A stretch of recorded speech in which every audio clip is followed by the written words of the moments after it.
ಶ್ರೀ ದುರ್ಗಾದೇವಿಯೇ ನಮಃ. ಎಲ್ಲರಿಗೂ ನಮಸ್ಕಾರ. ನನ್ನೊಂದಿಗೆ ನಾನು ನಿಮ್ಮ ಸುಮತಿ ಸುನಾಗಪುರದಿಂದ. ಓಂ ಶುಕ್ಲಾಂ ಭರಧರಂ ವಿಷ್ಣುಂ ಶಶಿವರ್ಣಂ ಚತುರ್ಭುಜಂ ಪ್ರಸನ್ನವರದಂ ಧ್ಯಾಯೇತ್ ಸರ್ವವಿಘ್ನೋಪಶಾಂತಯೇ. ಇವತ್ತು ನಾವು ಗಣೇಶನ ಬಗ್ಗೆ, ಈ ವರಸಿದ್ಧಿ ವಿನಾಯಕನ ಬಗ್ಗೆ ಒಂದಷ್ಟು ಮಾಹಿತಿಗಳನ್ನು ನೋಡೋಣ. ಯಾಕೆ ನಾವು ಚೌತಿ ದಿನ ಈ ಭಾದ್ರಪದ ಶುಕ್ಲ ಚೌತಿ ದಿನ ಗಣೇಶನನ್ನು ಪೂಜಿಸ್ತೇವೆ, ಮತ್ತು ಹೇಗೆ ಪೂಜಿಸ್ತೇವೆ, ಹೇಗೆ ಪೂಜೆ ಮಾಡಿದರೆ ಏನಾಗ್ತದೆ, ಆ ಒಂದು ಎಲ್ಲ ವಿಷಯಗಳನ್ನು ಇವತ್ತು ನಾವು ತಿಳ್ಕೊಳ್ಳೋಣ. ಈ ಗಣಪತಿಯ ಈ ಒಂದು ಭಾದ್ರಪದ ಮಾಸದ ಶುಕ್ಲ ಚೌತಿ ದಿನ ನಾವು ಗಣಪತಿಯನ್ನು ಶ್ರದ್ಧಾ ಭಕ್ತಿಯಿಂದ ಪೂಜಿಸಿದರೆ ನಮ್ಮ ಯಾವ ಬೇಡಿಕೆ ಇದ್ದರೂ ಕೂಡ, ನಾವು ಏನೇ ಮಾಡಬೇಕು ಅಂತ ಹೇಳಿ ಅದು ಎಷ್ಟೇ ಕಠಿಣವಾಗಿದ್ದರೂ ಕೂಡ ಆ ಒಂದು ಕೆಲಸ ನೆರವೇರುತ್ತೆ, ಅದು ಈಡೇರ್ತದೆ ಅಂತ ಒಂದು ಕಥೆ ಇದೆ.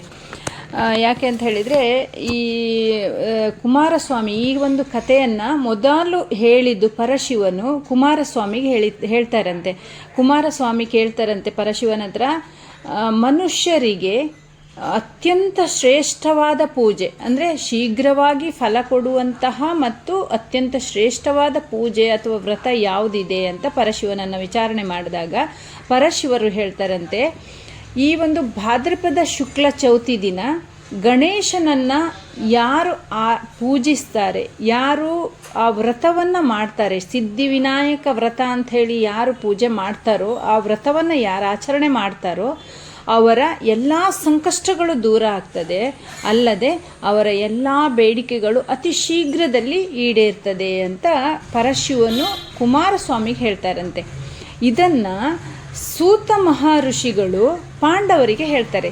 ಪಾಂಡವರು ಜೂಜಾಡಿ ಎಲ್ಲವನ್ನೂ ಕಳೆದುಕೊಂಡು ಕಾಡಿನಲ್ಲಿ ಹೋಗ್ತಾ ಇರಬೇಕಾದ್ರೆ ಸೂತ ಮಹಾಮುನಿಗಳ ಹತ್ತಿರ ಬರ್ತಾರಂತೆ. ಅವ್ರ ಹತ್ರ ಕೇಳ್ತಾರಂತೆ, ನಮಗೆ ಇಂಥ ಒಂದು ದರಿದ್ರ ಪ್ರಾಪ್ತಿಯಾಗಿದೆ, ನಮ್ಮ ಈ ಎಲ್ಲ ದಾರಿದ್ರ್ಯಗಳು ದೂರ ಆಗಬೇಕಾದ್ರೆ ನಾವು ಏನು ಮಾಡಬೇಕು ಅಂತ. ಆಗ ಸೂತ ಮಹರ್ಷಿಗಳು ಈ ವರಸಿದ್ಧಿ ವಿನಾಯಕನ ಕಥೆಯ ವೃತ್ತಾಂತವನ್ನು ಹೇಳ್ತಾ ಹೋಗ್ತಾರೆ.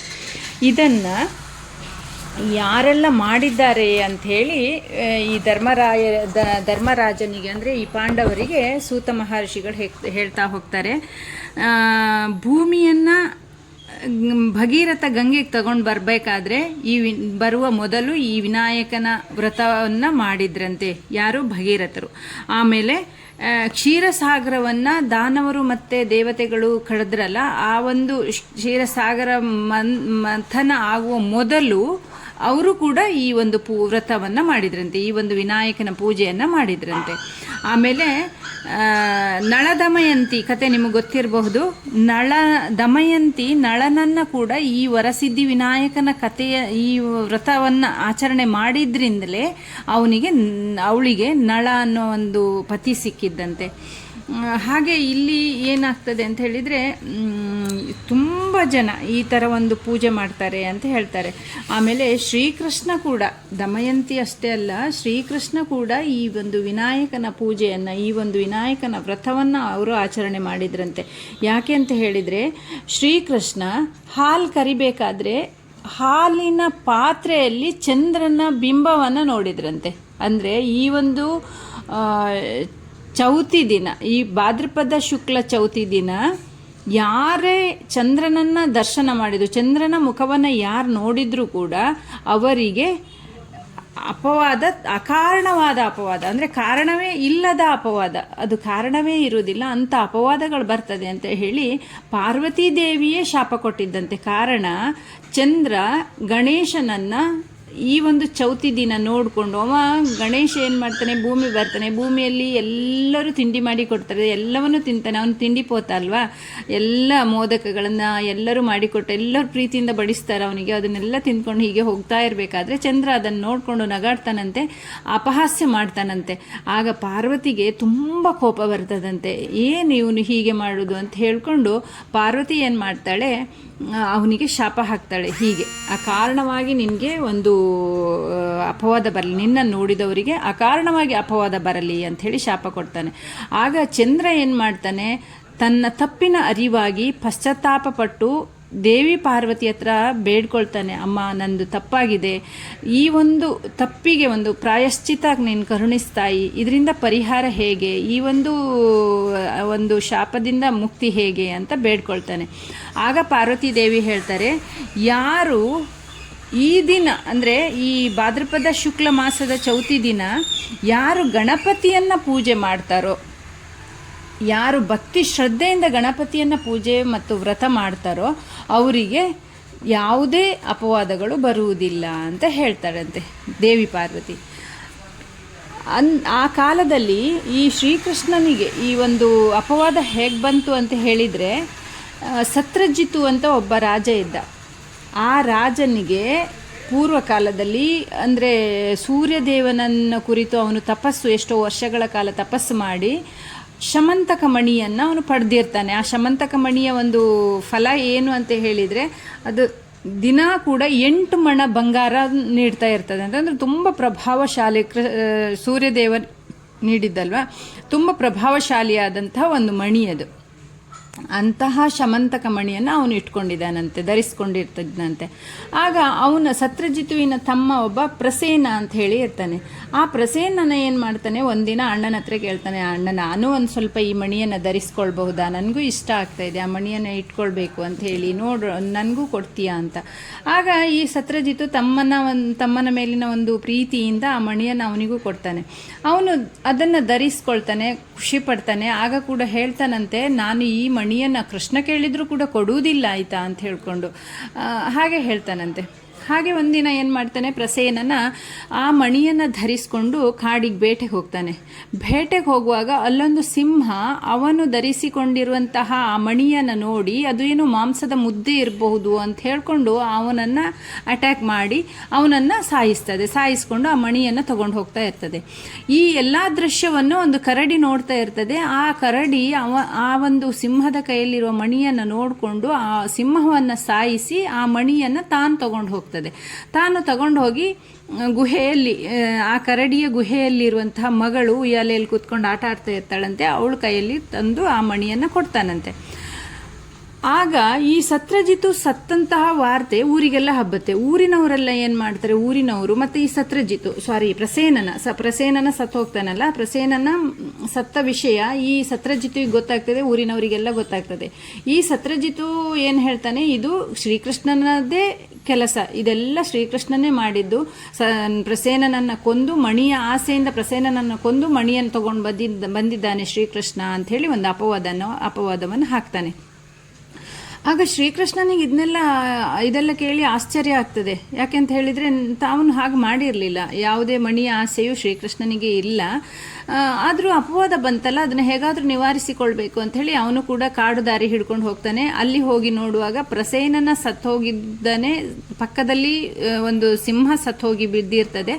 ಆ ಒಂದು ದಾರಿಯಲ್ಲಿ ಹೋಗ್ತಾ ಇರಬೇಕಾದ್ರೆ ಅಲ್ಲಿ ಹೆಜ್ಜೆ ಗುರುತು ಇರ್ತದೆ. ಆ ಹೆಜ್ಜೆ ಗುರುತನ್ನು ಅನುಸರಿಸಿಕೊಂಡು ಅವನು ಒಂದು ಗುಹೆ ಸೇರ್ತಾನೆ. ಆ ಗುಹೆ ಒಳಗಡೆ ಹೋಗಿ ನೋಡುವಾಗ ಉಯ್ಯಾಲೆಯಲ್ಲಿ ಒಂದು ಹುಡುಗಿ ಕೈಯಲ್ಲಿ ಆ ಮಣಿ ಇರ್ತದೆ, ಉಯ್ಯಾಲೆಯಲ್ಲಿ ಆಡ್ತಾ ಇರ್ತಾಳೆ, ಆ ಹುಡುಗಿ ಕೈಯಲ್ಲಿ ಆ ಒಂದು ಮಣಿ ಇರ್ತದೆ. ಆ ಮಣಿಯನ್ನು ನನಗೆ ಕೊಡು ಅಂತ ಆ ಹುಡುಗಿಯನ್ನು ಕೇಳ್ತಾನೆ. ಆಗ ಕೇಳ್ತಾ ಇರಬೇಕಾದ್ರೆ ಈ ಕರಡಿ ಬಂದು ಇವನ ಜೊತೆಗೆ ಯುದ್ಧ ಮಾಡ್ತದೆ. ಯುದ್ಧ ಮಾಡ್ತಾ ಮಾಡ್ತಾ ಮಾಡ್ತಾ ಅವನು 28 ದಿನಗಳ ಕಾಲ ಆ ಗುಹೆ ಒಳಗಡೆ ದ್ವಂದ್ವ ಯುದ್ಧವನ್ನು ಮಾಡ್ತಾರಂತೆ ಇಬ್ಬರು. ಎಷ್ಟು ಯುದ್ಧ ಮಾಡಿದ್ರು ಇಬ್ಬರಿಗೂ ಸೋಲು ಇಲ್ಲ, ಗೆಲುವು ಇಲ್ಲ, ನಿರಂತರ ಯುದ್ಧನೇ ನಡೀತಾ ಇದೆ. ಆಗ ಶ್ರೀಕೃಷ್ಣ ಯೋಚನೆ ಮಾಡ್ತಾನಂತೆ, ಈ ಕರಡಿ ಸಾಮಾನ್ಯವಾದದ್ದಲ್ಲ, ಇದು ರಾಮಾಯಣ ಕಾಲದ ಜಾಂಬವಂತ, ಅಂದರೆ ನಾನು ರಾಮಾವತಾರದಲ್ಲಿದ್ದಾಗ ಇದ್ದಂತಹ ಜಾಂಬವಂತ ಇವನ ಜೊತೆಗೆ ನಾನು ಹೀಗೆ ಮಾಡಿದರೆ ಇದು ಮುಗಿಯುವಂಥದ್ದಲ್ಲ ಅಂತ ಹೇಳ್ಕೊಂಡು ನನ್ನ ರಾಮಾವತಾರದ ದರ್ಶನವನ್ನು ಇವನಿಗೆ ಕೊಟ್ಟರೆ ಇವನಿಗೆ ಅರ್ಥ ಆಗ್ತದೆ ಅಂತ ಹೇಳ್ಕೊಂಡು ಇವನೇನು ಮಾಡ್ತಾನೆ, ಆ ಜಾಂಬವಂತನಿಗೆ ರಾಮನ ಒಂದು ದರ್ಶನವನ್ನು ಕೊಡ್ತಾನಂತೆ. ಆ ದರ್ಶನವನ್ನು ನೋಡಿದಂತಹ ಜಾಂಬವಂತ ಪಶ್ಚಾತ್ತಾಪದಿಂದ, ಸ್ವಾಮಿ ನಾನು ನಿಮ್ಮ ಜೊತೆಗೆ ಯುದ್ಧ ಮಾಡಿದ್ನ, ತಪ್ಪಾಯಿತು ನನ್ನಿಂದ ಒಡೆಯ ಅಂತ ಕಾಲಿಗೆ ಬೀಳ್ತಾನಂತೆ. ಆಗ ಶ್ರೀಕೃಷ್ಣ ಹೇಳ್ತಾನಂತೆ, ನನಗೆ ಮಣಿ ಕೊಡು, ನನಗೆ ಅಪವಾದ ಬಂದಿದೆ, ನಾನು ಆ ಅಪವಾದದಿಂದ ಹೊರಗಡೆ ಬರಬೇಕು ಅಂತ ಹೇಳಿದರೆ ಈ ಮಣಿಯನ್ನು ತೊಗೊಂಡು ಹೋಗಲೇಬೇಕು ನಾನು, ಹಾಗಾಗಿ ನನಗೆ ಮಣಿ ಕೊಡು ಅಂತ. ಆಗ ಜಾಂಬವಂತ ಮಣಿ ಜೊತೆಗೆ ತನ್ನ ಮಗಳನ್ನು ಕೊಟ್ಟು ಮದುವೆ ಮಾಡಿ ಕಳಿಸಿಕೊಡ್ತಾನಂತೆ ಸಂತೋಷದಿಂದ. ಆ ಮಣಿಯನ್ನು ತೊಗೊಂಡು ಬಂದಂತಹ ಶ್ರೀಕೃಷ್ಣನು ಸತ್ರಜಿತುವಿಗೆ ನಡೆದ ಎಲ್ಲ ಘಟನೆಗಳನ್ನು ಹೇಳ್ತಾನೆ, ಊರಿನವರಿಗೆಲ್ಲ ಹೇಳ್ತಾನೆ. ಆಗ ಸತ್ರಜಿತುವಿಗೂ ಕೂಡ ತುಂಬ ಬೇಜಾರಾಗ್ತದೆ, ಕೃಷ್ಣನ ಮೇಲೆ ಸುಮ್ಮನೆ ಅಪವಾದ ಹಾಕಿದ್ನಲ್ಲ ನಾನು ಅಂತ ಹೇಳ್ಕೊಂಡು ಬೇಜಾರಾಗ್ತದೆ. ಆಗ ಸತ್ಯವತಿಯನ್ನು ಮತ್ತು ಆ ಮಣಿಯನ್ನು ಇಬ್ಬರನ್ನು ಅವನು ಶ್ರೀಕೃಷ್ಣನಿಗೆ ದಾರಿ ಎರೆದು ಕೊಡ್ತಾನೆ. ಆಗ ಶ್ರೀಕೃಷ್ಣ ಹೇಳ್ತಾನೆ, ನನಗೆ ಮಣಿಯ ಅವಶ್ಯಕತೆ ಇಲ್ಲ ಅಂತ ಹೇಳ್ಕೊಂಡು ಸತ್ಯಭಾಮೆಯನ್ನು ಮಾತ್ರ ಕರ್ಕೊಂಡು ಹೋಗ್ತಾನೆ. ಹೀಗೆ ಶ್ರೀಕೃಷ್ಣ ಕೂಡ ಈ ಒಂದು ವಿನಾಯಕನ ವ್ರತವನ್ನು ಆಚರಣೆ ಮಾಡಿ ತನಗೆ ಬಂದಿದ್ದಂತಹ ಒಂದು ಅಪವಾದವನ್ನು ನಿವಾರಣೆ ಮಾಡಿಕೊಂಡಂತೆ. ಹಾಗಾಗಿ ನೀವೆಲ್ಲರೂ ಕೂಡ ಈ ಒಂದು ಕಥೆಯನ್ನು ಕೇಳಿ, ಇಲ್ಲ ನೀವು ಪೂಜೆ ಈಗ ನಿಮ್ಮ ಮನೆಯಲ್ಲಿ ನೀವು ಹೇಗೆ ಪೂಜೆ ಮಾಡ್ತಾ ಇದ್ದೀರೋ ನಿಮ್ಮ ಒಂದು ಸಂಪ್ರದಾಯದ ಪ್ರಕಾರ ಕೆಲವರು ಗಣಪತಿಯನ್ನು ಮಣ್ಣಿನ ಮೂರ್ತಿಯನ್ನು ತೊಗೊಂಡು ಬಂದು ಪೂಜೆ ಮಾಡ್ತಾರೆ. ಇನ್ನು ಕೆಲವರು ಮನೆಯಲ್ಲೇ ಬೆಳ್ಳಿ ಮೂರ್ತಿಯೋ ಏನೋ ಇದ್ದರೆ ಅದಕ್ಕೆ ನೀವು ಅಷ್ಟೋತ್ತರ ಹೇಳಿ ಗರಿಕೆಯನ್ನಿಟ್ಟು ಪೂಜೆ ಮಾಡ್ತೀರೋ, ಅಥವಾ ಇನ್ನು ಕೆಲವರು ಸಗಣಿಯಿಂದ ಗಣಪತಿ ಮೂರ್ತಿಯನ್ನು ತಯಾರು ಮಾಡಿಕೊಂಡು ಅದಕ್ಕೆ ಷೋಡಶೋಪಚಾರ ಪೂಜೆಯನ್ನು ಮಾಡಿ ಗರಿಕೆಯಿಂದ ಅಷ್ಟೋತ್ತರವನ್ನು ಹೇಳಿ ಪೂಜೆ ಮಾಡ್ತಾರೆ. ಹಾಗೆ ನಿಮ್ಗೆ ಹೇಗೆ ಮಾಡ್ಬೇಕು ಅನಿಸುತ್ತೆ ನೀವು ಹಾಗೆ ಪೂಜೆ ಮಾಡಿ. ಆದರೆ ನೀವು ಬಾಹ್ಯದಲ್ಲಿ ಏನು ಪೂಜೆ ಮಾಡ್ತೀರೋ ನಿಮ್ಗೆ ಆಗದೇ ಇದ್ದವರಿಗೆ ನಾನೊಂದು ಸುಲಭ ಉಪಾಯವನ್ನು ಕೂಡ ನಾನು ನಿಮಗೆ ಹೇಳ್ತೇನೆ. ನೀವು ಮಾನಸ ಪೂಜೆ ಮಾಡಿ. ಮಾನಸ ಪೂಜೆ ತುಂಬ ಸರ್ವಶ್ರೇಷ್ಠವಾದದ್ದು ಅಂತ ಹೇಳಿದರೆ ಮಾನಸ ಪೂಜೆ. ಯಾಕೆಂದರೆ ಅದನ್ನು ನಾವು ಮನಸ್ಸಿಂದ ಮಾಡ್ತೇವೆ, ಮನಸ್ಸಿಂದ ಶ್ರದ್ಧೆಯಿಂದ ಭಕ್ತಿಯಿಂದ ಮಾಡಲಿಕ್ಕೆ ಸಾಧ್ಯ ಆಗ್ತದೆ ಮಾನಸ ಪೂಜೆಯನ್ನು. ನೀವು ಮಾನಸ ಪೂಜೆಯನ್ನು ಮಾಡಿ. ನಿಮ್ಗೆ ಹೇಗೆ ಬೇಕು, ನಾನು ಶ್ರೀಕೃಷ್ಣನ ಪೂಜೆಯನ್ನು ಹೇಳಿಕೊಟ್ಟಿದ್ನಲ್ಲ ಹಾಗೆ ನಿಮಗೆ ಹೇಗೆ ಬೇಕು, ನೀವು ಒಂದು ಒಳ್ಳೆ ಗಣಪತಿಯ ಮೂರ್ತಿಯನ್ನು ಮಣ್ಣಿನ ಮೂರ್ತಿಯನ್ನು ನೀವು ಮನೆಗೆ ತೊಗೊಂಡು ಬರ್ತೀರಿ. ಅವನನ್ನು ಪ್ರೀತಿಯಿಂದ ಭಕ್ತಿಯಿಂದ ಅವನನ್ನು ಹೊತ್ಕೊಂಡು ಮನೆಗೆ ಕರ್ಕೊಂಡು ಬರ್ತೀರಿ. ಒಂದು ಒಳ್ಳೆ ಸಿಂಹಾಸನದಲ್ಲಿ ಅವನನ್ನು ಕೂರಿಸ್ತೀರಿ, ಅಲಂಕರಿಸ್ತೀರಿ. ಅವನ ಕಾಲನ್ನು ತೊಳಿತೀರಿ, ಕೈಯನ್ನು ತೊಳಿತೀರಿ, ಮುಖವನ್ನು ತೊಳಿತೀರಿ. ಅವನಿಗೆ ಎಲ್ಲ ಥರದ ಒಂದು ಆಭರಣಗಳನ್ನು ಬಟ್ಟೆಗಳನ್ನು ಕೊಟ್ಟು ಅವನನ್ನು ಶೃಂಗಾರ ಮಾಡ್ತೀರಿ. ನಿಮ್ಗೆ ಎಷ್ಟು ಚಂದ ಮಾಡಲಿಕ್ಕಾಗ್ತದೆ ಅಷ್ಟು ಚಂದ ಶೃಂಗಾರ ಮಾಡ್ತೀರಿ. ಅವನಿಗೆ ಹೂವು, ಅಕ್ಷತೆ, ಗಂಧ ಎಲ್ಲವನ್ನು ಕೊಡ್ತೀರಿ, ಹಾಕ್ತೀರಿ. ನೀವು ದೀಪ ಧೂಪ ನೈವೇದ್ಯವನ್ನು ನೀವು ಮಾಡ್ತೀರಿ.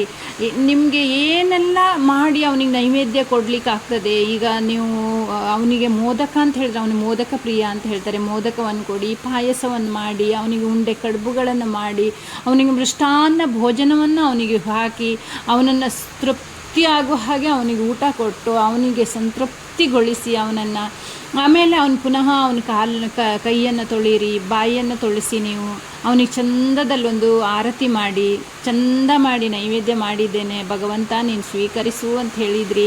ಆಮೇಲೆ ನೀವು ಆರತಿ ಮಾಡ್ತೀರಿ. ಹೀಗೆ ನೀವು ಆರತಿ ಮಾಡಿದ ನಂತರ ಭಗವಂತನ ಹತ್ರ ಬೇಡ್ಕೊಳ್ಬೇಕು. ಅವನು ಖುಷಿಯಲ್ಲಿ ನಿಮ್ಮ ಮನೇಲಿ ಕೂತ್ಕೊಂಡಿದ್ದಾನೆ, ಭಗವಂತ ನನ್ನ ಈ ಎಲ್ಲ ಕಷ್ಟಗಳನ್ನು ದೂರ ಮಾಡು ಭಗವಂತ, ಈ ಎಲ್ಲ ತೊಂದರೆಗಳಿಂದ ನನ್ನನ್ನು ಪಾರು ಮಾಡು, ನನ್ನ ಎಲ್ಲ ಕೆಲಸ ಕಾರ್ಯಗಳನ್ನು ನಿರ್ವಿಘ್ನವಾಗಿ ನಡೆಸಿಕೊಡು ಭಗವಂತ, ನನ್ನ ಜೊತೆಗೆ ಸದಾ ನೀನಿದ್ದು ನನ್ನನ್ನು ಕಾಪಾಡು ತಂದೆ, ನನ್ನ ಪ್ರತಿ ಹೆಜ್ಜೆ ಗುರುತಲ್ಲೂ ನೀ ನನ್ನ ಜೊತೆಗೆ ಇರ್ತೀಯ ತಂದೆ, ನಿನ್ನೊಟ್ಟಿಗೆ ನನ್ನನ್ನು ಇಟ್ಕೋ ಭಗವಂತ. ಹೀಗೆ ನಿಮ್ಗೆ ಏನು ಬೇಕು, ನಿಮ್ಮ ಮನಸ್ಸಿನಲ್ಲಿ ಏನೆಲ್ಲ ಬೇಡಿಕೆಗಳಿದೆ, ನಿಮ್ಗೆ ಹೇಗೆ ಬೇಕು, ನಿಮ್ಗೆ ಏನು ಆಗಬೇಕು, ನಿಮ್ಗೆ ಏನು ಅವನಿಂದ ನೆರವೇರಬೇಕು ಅದೆಲ್ಲವನ್ನು ನೀವು ಬೇಡ್ಕೊಳ್ಳಿ. ಅವನ ಖಂಡಿತ ನೆರವೇರಿಸಿ ಕೊಡ್ತಾನೆ. ನಿಮ್ಮ ಮಾನಸ ಪೂಜೆಯನ್ನು ಅವ ಸ್ವೀಕಾರ ಮಾಡಿಯೇ ಮಾಡ್ತಾನೆ. ಯಾಕೆಂತ ಹೇಳಿದರೆ ನಾನು ಹೇಳಿದ ಹಾಗೆ ನೀವು ಮನಸ್ಸಿನಿಂದ ಭಕ್ತಿಯಿಂದ ಮಾಡುವಂತಹ ಪೂಜೆ ಅದು. ಬಾಹ್ಯದಲ್ಲಿ ಮಾಡುವಾಗ ನಿಮ್ಗೆ ಅಷ್ಟು ಭಕ್ತಿ ಶ್ರದ್ಧೆ ಬಾರದೇ ಇದ್ದರೂ ಇರಬಹುದು, ನನಗೆ ಗೊತ್ತಿಲ್ಲ. ಆದರೆ ನೀವು ಮಾನಸ ಪೂಜೆ ಮಾಡುವಾಗ ಮಾತ್ರ ನಿಮ್ಮ ಭಕ್ತಿ, ನಿಮ್ಮ ಶ್ರದ್ಧೆ, ನಿಮ್ಮ ನಂಬಿಕೆ, ನಿಮ್ಮ ಒಂದು ಪ್ರಾರ್ಥನೆ ಅದೆಲ್ಲದೂ ಸೇರಿ ನೀವು ಆ ಒಂದು ಮಾನಸಿಕವಾಗಿ ನೀವು ಅವನ ಜೊತೆಗೆ ಇದ್ದೇ ಬಿಡ್ತೀರಿ. ಹಾಗಾಗಿ ನೀವು ಮಾನಸ ಪೂಜೆಯನ್ನು ಮಾಡಿ ಆ ಒಂದು ಸ್ವಾಮಿಯ ದರ್ಶನವನ್ನು ಪಡ್ಕೊಳ್ಳಿ. ನೀವು ಮಾನಸಿಕ ಪೂಜೆ ಮಾಡುವಾಗ ನಿಮಗೆ ಖಂಡಿತ ಅವನ ದರ್ಶನ, ನೀವು ಅಂಥ ಒಂದು ಭಕ್ತಿಯಲ್ಲಿ ಮಾಡಿದ್ದೆ ಹೋದಾದರೆ ಅವನ ದರ್ಶನ ಕ್ಷಣಕಾಲ ಆದರೂ ನಿಮ್ಗೆ ಸಿಕ್ಕೇ ಸಿಗುತ್ತೆ. ನಿಮ್ಮ ಒಂದು ಮೈ ರೋಮಾಂಚನ ಆಗಿಯೇ ಆಗುತ್ತೆ. ನೋಡ್ತಾ ಇರಿ, ನೀವು ಮಾಡ್ತಾ ಹೋಗಿ ನೋಡಿ, ಆಗ ನಿಮ್ಗೆ ಅದರ ಅನುಭವ ಬರ್ತದೆ. ಹಾಗಾಗಿ ನೀವು ಈ ಒಂದು ಪೂಜೆಯನ್ನು ಮಾಡಿ ಈ ಒಂದು ಗಣೇಶನ ಒಂದು ಕೃಪೆಗೆ ನೀವು ಪಾತ್ರರಾಗಿ, ನನಗೆ ಮಾಡಲಿಕ್ಕಾಗೋದಿಲ್ಲ, ನನಗೆ ಸಮಯ ಸರಿ ಇಲ್ಲ, ಅಥವಾ ನನ್ನ ಮನೆಯಲ್ಲಿ ಆ ಸಂಪ್ರದಾಯ ಇಲ್ಲ ಅಥವಾ ನನಗೆ ಮಾಡಲಿಕ್ಕೆ ಅದೊಂದು ಆ ಒಂದು ತಾಕತ್ತಿಲ್ಲ ಅನ್ನೋ ಯಾವುದೇ ವರ್ಗದವರು ಕೂಡ, ಯಾವುದೇ ಜಾತಿಯವರು ಕೂಡ, ಯಾರೂ ಕೂಡ ಈ ಒಂದು ಪೂಜೆಯನ್ನು ಮಾಡಿ ಇದು ಅವರು ಇವರು ಹಾಗೆ ಹೀಗೆ ಏನಿಲ್ಲ. ದೇವ್ರ ಜೊತೆಗೆ ನಾವು ಎಲ್ಲರೂ ಒಂದೇ, ದೇವರಿಗೆ ನಾವು ಎಲ್ಲರೂ ಒಂದೇ ಆಗಿರ್ತೇವೆ. ಹಾಗಾಗಿ ನೀವು ಮಾನಸ ಪೂಜೆಯನ್ನು ನೀವು ಶ್ರದ್ಧೆಯಿಂದ ಮಾಡಿ, ಹಾಗೆ ಮಾಡ್ತಾ ಕೊನೆಯಲ್ಲಿ ನೀವು ಆ ಭಗವಂತನ ಹತ್ರ ಹೇಳಿ, ಭಗವಂತ, ನಾನು ನಿನ್ನ ಪೂಜೆಯನ್ನು ಮಾಡಿದ್ದೇನೆ, ನಿನಗೆ ಸದಾ ನನ್ನ ಜೊತೆ ಇರಲಿಕ್ಕಾಗೋದಿಲ್ಲ, ನೀನು ಹೋಗಲೇಬೇಕು ನಿನ್ನ ಕಾರ್ಯದ ಮೇಲೆ. ಆದರೆ ನೀವು ಹೋಗುವ ಮೊದಲು ನಾನೊಂದು ಪ್ರಾರ್ಥನೆ ಮಾಡ್ತೇನೆ, ನಾನು ಯಾವಾಗೆಲ್ಲ ನಿನ್ನನ್ನು ಕರಿತೇನೋ ಆವಾಗೆಲ್ಲ ಬಂದು ನನ್ನ ಪ್ರಾರ್ಥನೆಯನ್ನು, ನನ್ನ ಬೇಡಿಕೆಯನ್ನು, ನನ್ನ ಪೂಜೆಯನ್ನು ನೀನು ಸ್ವೀಕರಿಸಿ ಹೋಗೋ ಭಗವಂತ ಅಂತ ಹೇಳಿ ಅವನಿಗೆ ಕೈ ಮುಗ್ದು ಬೇಡ್ಕೊಳ್ಳಿ, ಮನಸ್ಸಿಂದ ಬೇಡ್ಕೊಳ್ಳಿ. ಅವನು ಹಾಗೆ ಮಾಡ್ತಾನೆ. ಹಾಗೆ ಹೇಳ್ತಾ ಅವನಿಗೊಂದು ಮಂಗಳಾರತಿ ಮಾಡಿ ಅವನ ಜೊತೆಗೆ ನೀವು ಹೋಗಿ ಅವನನ್ನು ಬೀಳ್ಕೊಟ್ಟು ಬನ್ನಿ. ಬರುವಾಗ ನೀವು ಹೇಳಬೇಕು ಅವನ ಹತ್ರ, ಅವನು ಹೋಗುವ ಮೊದಲು ಹೇಳಿದರೆ ಒಳ್ಳೆಯದು. ಅಕಾಲ ಮೃತ್ಯು ಹರಣಂ ಸರ್ವವ್ಯಾಧಿ ನಿವಾರಣಂ ಸಮಸ್ತ ಪಾಪಕ್ಷಯಕರಂ ಶ್ರೀ ಮಹಾಗಣಪತಿ ಪಾದೋದಕಂ ಪಾವನಂ ಅಂತ ಹೇಳ್ಕೊಂಡು ಅವನ ಒಂದು ಕಾಲಡಿಗಿದ್ದ ನೀರನ್ನು ನೀವೆಲ್ಲ ತಲೆ ಮೇಲೆ ಹಾಕ್ಕೊಂಡಿದ್ದೀರಿ ಅನ್ನೋ ಒಂದು ಭಾವವನ್ನು ಇಟ್ಕೊಂಡು ಹಾಕ್ಕೊಳ್ಳಿ. ಆಮೇಲೆ ಅವನಿಗೆ ಪ್ರಾರ್ಥನೆ ಮಾಡಿ ಸರ್ವೇ ಜನ ಸುಖಿನೋ ಭವಂತು ಅಂತ ಹೇಳ್ಕೊಂಡು, ಭಗವಂತ ಖಂಡಿತ ಈಡೇರಿಸ್ತಾನೆ, ಖಂಡಿತ ನಿಮ್ಮೆಲ್ಲ ಕಷ್ಟಗಳನ್ನು ದೂರ ಮಾಡ್ತಾನೆ. ಭಗವಂತನ ಪ್ರಾರ್ಥನೆ ಮಾಡಿದ್ದೇ ಹೌದಾದರೆ, ಅವನ ಹತ್ರ ನೀವು ಅವನ ಜೊತೆಗೆ ಇದ್ದು ಮಾತಾಡಿದ್ದೇ ಹೌದಾದರೆ, ಖಂಡಿತ ಅವನು ನಿಮ್ಮ ಕರೆಗೆ ಹೋಗೊಟ್ಟು ನಿಮ್ಮ ಜೊತೆ ಅವನು ಬಂದು ನಿಮ್ಮ ಎಲ್ಲ ಪೂಜೆಯನ್ನು ಸ್ವೀಕಾರ ಮಾಡುವುದಲ್ಲದೆ ನಿಮ್ಮೆಲ್ಲ ಕಷ್ಟಗಳನ್ನು ದೂರ ಮಾಡಿ ನಿಮಗೆ ಎಲ್ಲ ರೀತಿಯಲ್ಲೂ ಒಳ್ಳೆಯದನ್ನು ಮಾಡಿಯೇ ಮಾಡ್ತಾನೆ ಅನ್ನತ್ತಾ ನನ್ನ ಈ ಒಂದು ವಿಡಿಯೋವನ್ನು ಮುಗಿಸ್ತೇನೆ.